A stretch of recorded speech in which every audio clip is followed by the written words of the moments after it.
Dans ce nouveau numéro d'Animaux 2.0, je me trouve à Nîmes.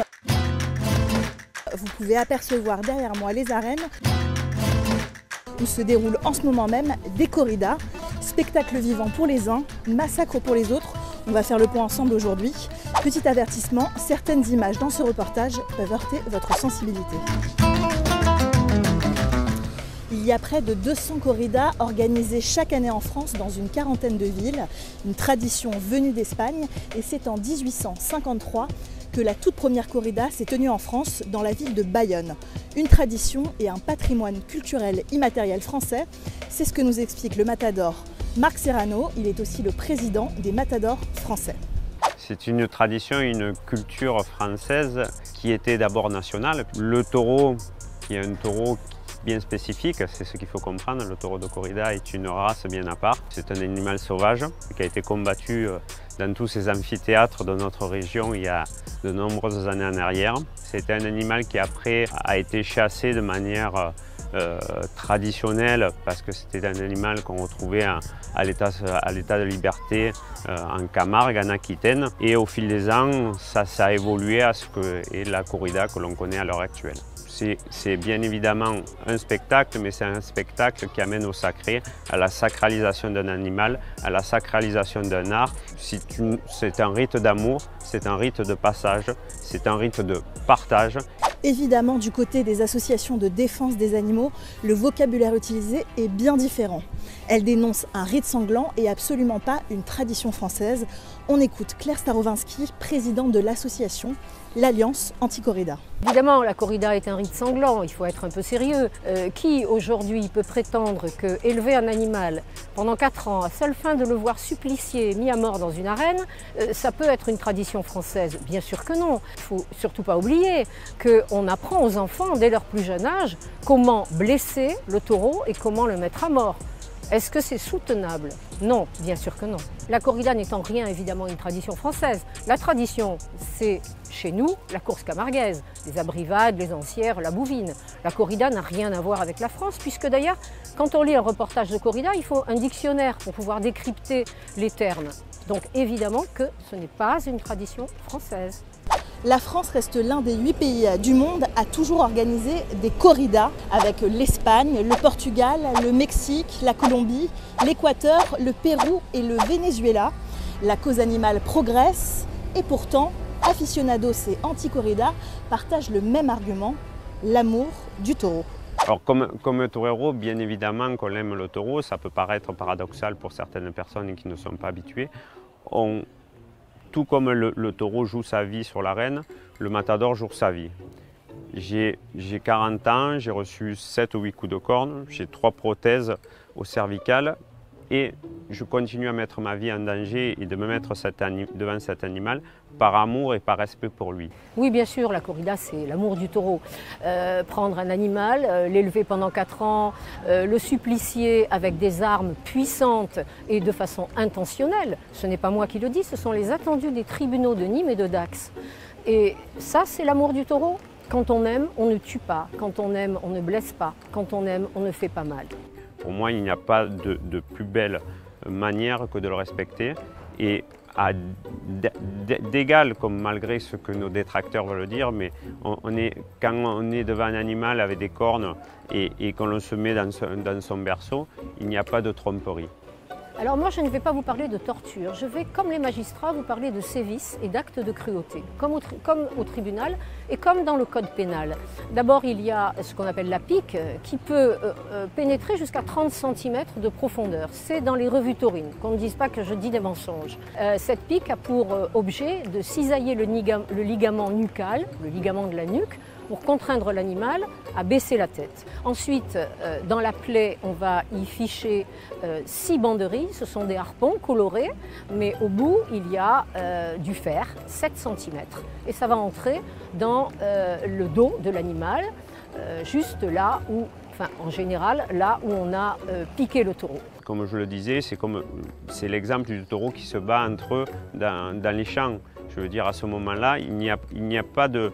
La douleur est secondaire parce qu'il est dans l'action, parce qu'il est dans le combat. Le taureau, c'est avant tout un animal de combat. Et donc, tout ça, comme on le disait, c'est pour ça qu'on le défend, c'est une tradition.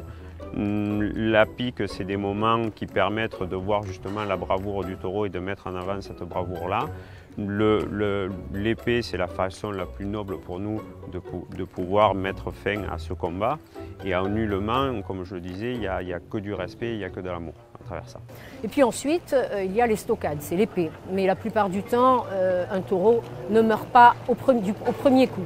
Donc il s'y reprend à plusieurs fois. Moi personnellement, j'ai vu 7 tentatives, c'était à Saint-Gilles.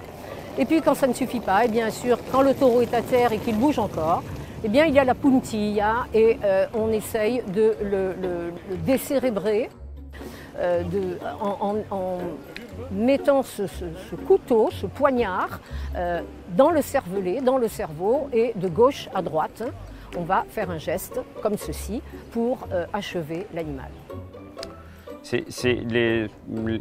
La manière dont c'est une manière, comme on le disait, traditionnelle, et le taureau est mis à mort avec une épée parce que c'est la manière pour nous la plus ancestrale et la plus traditionnelle de le faire. Au jour d'aujourd'hui, la notion, si vous voulez, il y a quelque chose qui est important. On parle beaucoup de souffrance. Je crois que surtout il y a un amalgame qui est fait entre la souffrance et la douleur. La souffrance, elle est morale, la douleur, elle est physique. Le taureau est un animal justement qui a une spécificité, c'est qu'il produit plus de bêta-endorphine que n'importe quel animal. Et donc à ce moment-là, la notion de douleur, pas de souffrance, la notion de douleur n'est pas celle que l'on peut voir par rapport à l'image que l'on s'en fait visuelle. On va faire un point sur la loi. En France, la corrida est légalement autorisée depuis 1951 dans une dizaine de départements du sud de la France où elle représente une tradition locale ininterrompue. Deuxième point, je vous rappelle qu'en France, le code pénal punit de 3 ans d'emprisonnement et 45 000 € d'amende tout acte de cruauté et sévices graves infligés aux animaux. En cas de mort de l'animal, ces peines sont portées à 5 ans d'emprisonnement et 75 000 € d'amende. Mais la corrida bénéficie donc en France d'un régime dérogatoire. Et pour être tout à fait complet, un troisième point. En novembre 2021, le député LFI Aymeric Caron avait dû retirer sa proposition de loi demandant l'interdiction de la corrida en France suite à des débats très houleux à l'Assemblée nationale. Enfin, chaque année, les associations saisissent les tribunaux pour tenter de stopper les corridas. Ça fonctionne rarement, mais le 16 mai dernier, le tribunal administratif de Montpellier a suspendu le retour de la corrida à Pérols. Il n'y en avait pas eu depuis 2003, une petite victoire pour les associations. À Pérols, bien sûr, l'Alliance Anti-Corrida a gagné et c'est une immense victoire puisque, enfin, au bout de 20 ans, le juge administratif a reconnu qu'il n'y avait pas de tradition locale ininterrompue et en 20 ans, les choses évoluent. Les temps changent, les magistrats aussi changent, le point de vue de la société change, le point de vue de tout le monde change.